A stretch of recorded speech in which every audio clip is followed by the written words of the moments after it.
తర్వాతే నువ్వు మళ్ళీ వచ్చి అడుగుతానన్నావు. మద్యపాన నిషేధం చేసావా చెప్పు.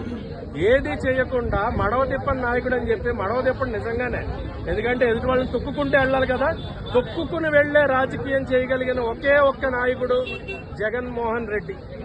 మధ్యలో కొన్ని పేర్లు సంచార వాళ్ళు చెప్పినా కూడా జగన్ అన్ని అంత ధైర్యంగా ఎంచుకున్నాడంటే ఆయన ప్రభుత్వం అక్కడ నడుస్తుందన్న ధైర్యంగా మిగతా సినిమాలను బయటికి రానివ్వకుండా ఆయన సినిమాలకి ఆ పేర్లను పెట్టుకుని ధైర్యంగా రిలీజ్ చేసుకుంటున్నాడంటే జనాల్ని మభ్యపెట్టే ప్రయత్నమేగా.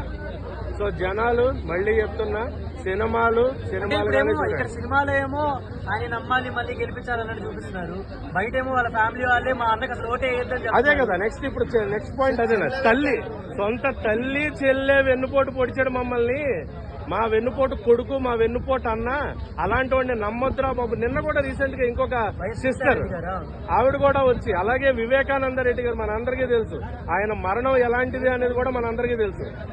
ఎవరు చంపారో అనేది తెలిసినా కూడా దాన్ని కట్టుకథగా మార్చి బయటకు తీసుకొచ్చే వ్యవహారం జగన్ ఎలాంటిది చేశాడో మనందరం చూసాం కూడా.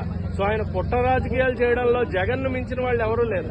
ఆ కుట్రని తీసుకొచ్చి సీఎం కింద జగన్ వస్తాడేమో, మళ్ళీ సీఎం జగన్ వస్తాడేమో, ఎందుకంటే కుట్ర రాజకీయాలు కాబట్టి. పవన్ లేకుండా సిబిఐ ఏమీ పీకలేడు అక్కడ ఆంధ్రాలో. ఆంధ్రాకి ఎంత అన్యాయం చేయాలో ఎంత ఘోరం చేయాలో సిబిఐ చేశాడు. అది ఇప్పుడు at least Jagan will show what is next. అభివృద్ధి అంటే ఏంటో చూపిస్తాడు జగన్. ఓకే, అభివృద్ధి అంటే ఏంటో జగన్ చూపిస్తాడు. 5 ఏళ్లలో అమరావతి భూములన్నీ